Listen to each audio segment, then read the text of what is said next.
जय श्री महाकाल। स्वागत है हमारी YouTube चैनल में। तो चैनल को सब्सक्राइब करिए, बगल में बेल आइकॉन है वह भी दबा लीजिए ताकि हमारी कोई भी वीडियो हो आप उसे देख सकते हैं, समझ सकते हैं। तो सभी लोग चैनल को सब्सक्राइब कर लीजिए और लाइक भी कर दीजिए, कमेंट में जय श्री महाकाल लिख दीजिए। तो इसी कामना और इसी आशा के साथ हम आगे बढ़ते हैं।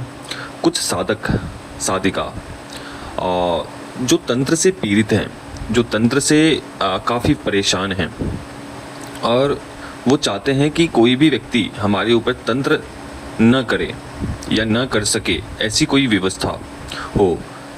क्योंकि जब कई बार ऐसा होता है, तंत्र काट होने के पश्चात, तंत्र अनेक प्रकार के अनेक स्थानों पर जाकर आप तंत्र काट करवा चुके हैं, उससे पूर्ण रूप से सुरक्षित किस प्रकार से हो सकते हैं। और कोई भी तंत्र आपके परिवार के ऊपर या आपके ऊपर कोई भी तंत्र प्रभावी ना हो, वो आपके ऊपर तंत्र क्रिया की गई हो भी तो वो आपको ना लगे, आपके परिवार को ना लगे, आपके घर के ऊपर ना लगे। तो इस व्यवस्था में कुछ क्रियाएं भी है, साधना भी है और तंत्र काट की विधान भी हैं। अगर आप इन सब विधानों को नहीं करना चाहते हैं या नहीं करने में सक्षम हैं, क्योंकि विधान में कुछ स्वयं आपको करना होता है, कुछ नियम होते हैं, परहेज होते हैं, विधान होते हैं, उस अनुसार से आपको अपने कार्य को संपन्न करना होता है। तंत्र काट के या अनुष्ठान के, साधना के, मंत्र जप के एक प्रक्रिया होती है जो व्यक्ति नहीं करना चाहता है, जो व्यक्ति सक्षम नहीं है। क्योंकि जो व्यक्ति पीड़ित होता है वो उस प्रभाव को जानता है कि तंत्र होने के बाद उसके शरीर के ऊपर, उसके काम धंधे के ऊपर, उसके व्यापार स्थान के ऊपर, उसके परिवार में, उसके रहन सहन में क्या दुख तकलीफ होती है, वो वही जान सकता है जिसके ऊपर तंत्र हो चुके हैं। हमारे काफ़ी सारे साधक हैं जिसके ऊपर, क्योंकि कोई भी व्यक्ति खुशी मन से नहीं आता है, किसी भी गुरु के पास जुड़ता है, सभी दुखी होते हैं। ठीक है, जो अपने जीवन में संपन्न है, जो अपने जीवन में सुख समृद्धि से युक्त है, वो क्यों भटकेगा गुरुओं के पास। जिसके जीवन में परेशानी है, कष्ट है, तंत्र से पीड़ित है, बाधाएं हैं, अनेक प्रकार की बाधाएं, संतान नहीं हो रहे हैं, अनेक प्रकार के बाधाएं, प्रेत बाधा है, ऊपरी बाधा है, शत्रु बाधा है, तो ऐसे लोग अनेक स्थानों पर भटकते हैं। वो अपने सब कुछ भी करवाते हैं लेकिन फिर भी संतुष्ट नहीं हो पाते हैं। तो ऐसी परिस्थिति में अनुष्ठान भी है, क्रिया भी है जो इन सब चीज़ों से हटकर कम समय लगे और आपका कार्य भी हो। तो ऐसी परिस्थिति में आपको तंत्र काट अपनाना चाहिए, जो हमारे द्वारा तंत्र काट किए जाते हैं। क्योंकि तंत्र काट में आपके एक चीज़ के तंत्र काट नहीं किए जाते हैं। तंत्र काट हमारे द्वारा फ़ोन पर किए जाते हैं। तंत्र काट के एक विधान होते हैं और जो भी आपसे तंत्र लिए जाते हैं, जो भी आपके घर परिवार, जो गंदे ऊर्जा है, उन सब चीज़ों को खींचकर, उन तंत्रों को खींचकर उस अधिष्ठात्रा शक्तियों को दे दिया जाता है। ठीक है, काफ़ी सारे इस समय काफ़ी सारे साधक ये कहते हैं, काफ़ी सारे पीड़ित व्यक्ति ये कहते हैं कि गुरुजी, जिसने हमारे ऊपर तंत्र क्रिया किया है, आप उसके ऊपर जो तंत्र है वो उसी के ऊपर छोड़ दीजिए, लगा दीजिए। तो हमारा कहना ये है, अगर आप तंत्र काट के समय करने के लिए, तो हम तंत्र काट आपके पूर्ण रूप से उस तांत्रिक तक भेज दिया जाएगा, उसको लग भी जाएगा। लेकिन जो सामर्थ्यवान तांत्रिक होगा, अगर उस तंत्र को, भेजे गए तंत्र को वो आपके ऊपर रिमूव कर दिए दे, तो फिर बहुत ही विपरीत स्थिति का सामना करना पड़ता है। यहाँ तक कि कहने का तात्पर्य ये है कि एक युद्ध आरंभ हो जाता है शक्तियों का। तो जो पीड़ित व्यक्ति होता है वो बीच में परेशान होता है, क्योंकि हमारे द्वारा उस तंत्र को काटा जाएगा, सामने वाला तांत्रिक उसके ऊपर छोड़ता जाएगा।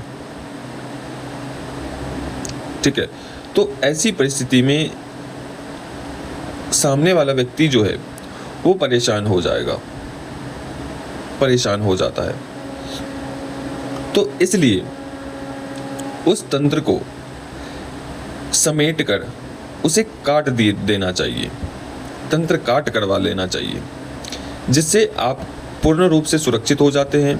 पूर्ण रूप से तंत्र आपके परिवार से, आपके घर से कट जाते हैं, हटा दिए जाते हैं। उन सब तंत्रों को काटने के पश्चात उन सबको समेट कर उस अधिष्ठात्रा शक्ति को दे दिए जाते हैं। बाकी बचे हुए तंत्र को भस्म कर दिए जाते हैं दूतों के माध्यम से, शक्तियों के माध्यम से। ठीक है, तो ऐसे होते हैं तंत्र काट। तंत्र काट में ऐसा नहीं है कि 5 मिनट में, 10 मिनट में हो जाते हैं। एक एक व्यक्ति पर 2-2 घंटे लग जाते हैं, 1-1 घंटे, 2-2 घंटे तक उनके घर के, परिवार के, उनके ऊपर जो भी सदस्य हैं सभी को के ऊपर से तंत्र निकालने में 2 घंटे, 2.5 घंटे, 1 घंटे लग जाते हैं निकालने में। क्योंकि जिस परिवार के पास, जिसके ऊपर जितनी तंत्र क्रिया होती है, उन सब तंत्र क्रियाओं को निकाला जाता है समय देकर। ठीक है, लेकिन जब आप तंत्र काट करवाते हैं तो आपको केवल एक ही बार तंत्र काट करवाने की आवश्यकता होती है। आपको बार बार उस तंत्र काट को करवाने की आवश्यकता नहीं होती है। जब तंत्र किसी के ऊपर लगते हैं तो नाना प्रकार के व्याधियां शरीर में उत्पन्न हो जाती है। किसी को इन्फेक्शन हो जाते हैं, किसी को चमड़ी सड़ने लगती है, किसी को हड्डी के ढांचे बना दिए जाते हैं, किसी को इतना अधिक फूल जाता है उसके शरीर की, पूरे शरीर में सूजन आ जाती है। कोई भी हाथ, पैर, कान का हिस्सा काम करना बंद कर देता है, या वो हिस्सा सड़ने लगता है, गलने लगता है, और बाद में पता चलता है कि इलाज हो जाते हैं। इसके चक्कर में, तंत्रों के कारण अनेक प्रकार के हाथ पैर लोग मारते हैं। ठीक है, तो कहने का मतलब है कि जो लोग तंत्र से पीड़ित है वे ही जान सकते हैं कि तंत्र होने पर क्या प्रभाव होते हैं, उसके लक्षण क्या होते हैं।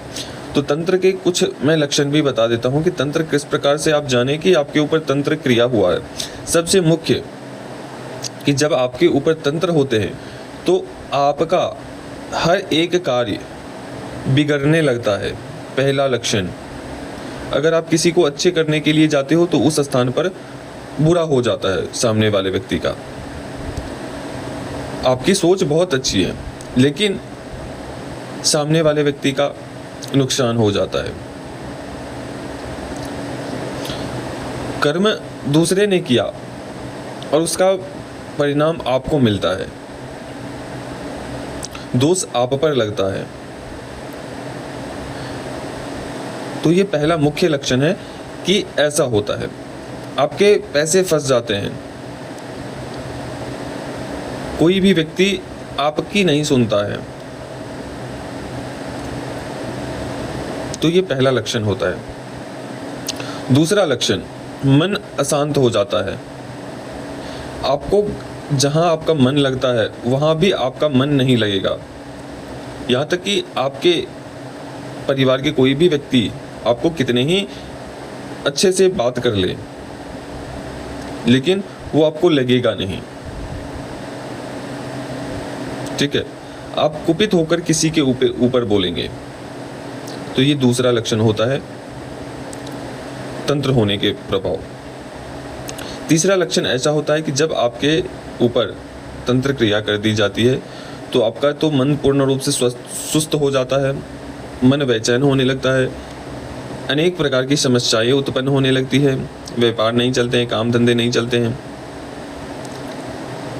आपका शरीर एकदम से इंटरनली कमज़ोर महसूस होने लगेगा। उसके पश्चात आपको किसी न किसी प्रकार की व्याधियां उत्पन्न होगी, चाहे वो किसी भी प्रकार के,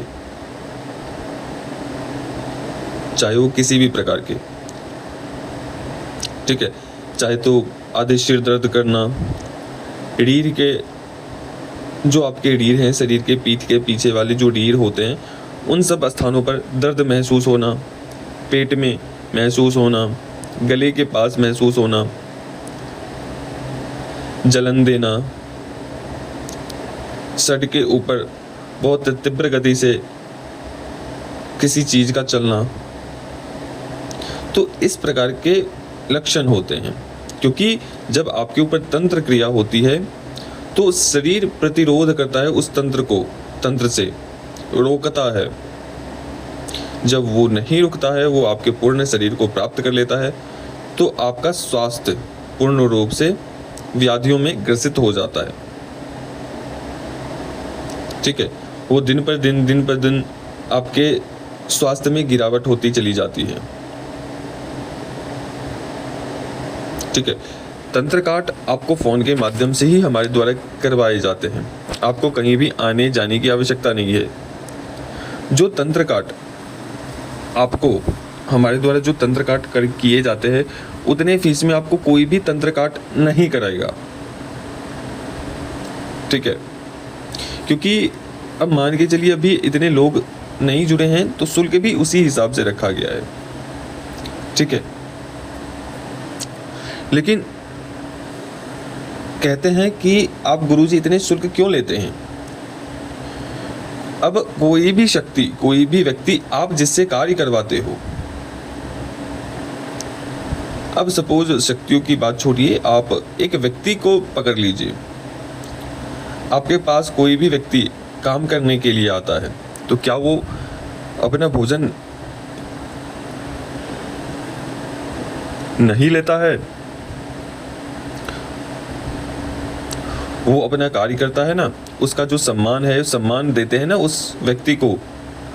ऐसा तो नहीं कि वो टोकरी ढोने के लिए आए तो टोकरी ना ढो के वो आप उसे घर में बिठाकर भोजन करवाने लगोगे, या उसे सिंहासन पर बिठा दोगे, या आप उसे बिठाकर और आप ही खुद उसके कार्य में लग जाओगे।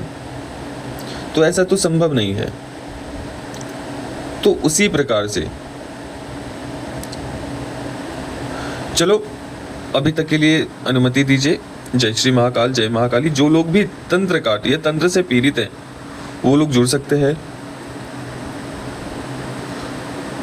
तंत्र से जानकारी प्राप्त करना चाहते हैं कि क्या आपके ऊपर कौन से तंत्र लगे हैं, तो उसके बारे में अपने नाम, अपना फोटो भेजकर आप जानकारी भी प्राप्त कर सकते हैं। जानकारी का कोई भी शुल्क नहीं है, पूछा कि कोई भी शुल्क नहीं है। तो जो भी तंत्र काट किए जाते हैं, वो एक प्रक्रिया होती है, उस प्रक्रिया के अनुसार आपको चलना होता है। ठीक है, हाँ, हम ये बोल रहे थे आपको कि कोई भी व्यक्ति कहता है कि गुरुजी आप इतने फीस क्यों लेते हैं, इतना ही क्यों फीस लेते हैं? तो हमारे कहने का मतलब ये है कि जब आपके पास कोई भी व्यक्ति आता है कार्य करने के लिए, क्या वो अपनी खुराकी नहीं लेता है? लेता है। तो उसी प्रकार जब शक्तियों से जब कार्य करवाए जाते हैं, तो उनको सम्मान देना होता है। ठीक है, क्योंकि जब उन सब शक्तियों को भेजा जाता है तो वो भी फाइट करते हैं, उन सब प्रतिरोधक शक्तियों से लड़ते हैं। तो उसी हिसाब से बलिष्ठ रखने के लिए उनके भोग, सम्मान दिए जाते हैं, हवन दिए जाते हैं, उसके भोग दिए जाते हैं, तब जाके आपके कार्य होते हैं। ठीक है, सिर्फ ऐसा नहीं होता है कि केवल आपके तंत्र को निकाल लिया जाता है, उन सभी तंत्रों को भस्मीभूत किया जाता है, उन सभी तंत्रों को, प्रेतात्मिक शक्तियों को मुक्त किया जाता है। ऐसा नहीं है कि कुछ भी, उसे मुक्ति भी दी जाती है। ठीक है, तो ये प्रक्रिया होती है। इस तंत्र काट के माध्यम से आपके पितृ, कुल देवी देवता, अनेक प्रकार के बंधन, चाहे वो किसी भी स्थान पर बंधन लगा हो, चाहे वो घर के ऊपर लगा हो, आपके काम धंधे के ऊपर लगा हो, धन के ऊपर लगा हो, आपके देवी देवताओं पर लगा हो, यहाँ तक कि आपने जो सिद्धि साधनाएं करी हुई है उन सब के ऊपर लगे बंधनों को खोला जाता है, काटा जाता है। जब वो कट जाते हैं तो आपके ऊपर अगर सवारी आती होगी किसी बलिष्ठ शक्ति की, तो वो तुरंत बाद, तंत्र काट करने के बाद से तुरंत बाद वो हाजिरी दे देंगी और पूर्ण रूप से खुल जाएगी वो शक्ति। अगर आपके द्वारा साधनाएं अनेक प्रकार की करके थक चुके हैं, कोई भी साधनाएं सफल नहीं हो रही है, तो भी आप तंत्र काट करवाकर कोई भी साधना करें, 101% आपको उस साधना में सिद्धि मिलेंगी ही मिलेंगी। ठीक है, तो चलिए, काफी लंबा वीडियो हो जाएगा, अभी तक के लिए अनुमति दीजिए। जय श्री महाकाल, जय महाकाली, जय भैरव। माँ महाकाली आप सभी के ऊपर कृपा करे, और जो भी व्यक्ति तंत्र काट करवाना चाहते हैं वो लोग व्हाट्सएप के माध्यम से जुड़े, उनके तंत्रों के बारे में, विषय में जानकारी आपको दे दी जाएगी। ठीक है, देखो, जब आप तंत्र काट करवाते हैं तो एक प्रक्रिया को से गुजरना होता है।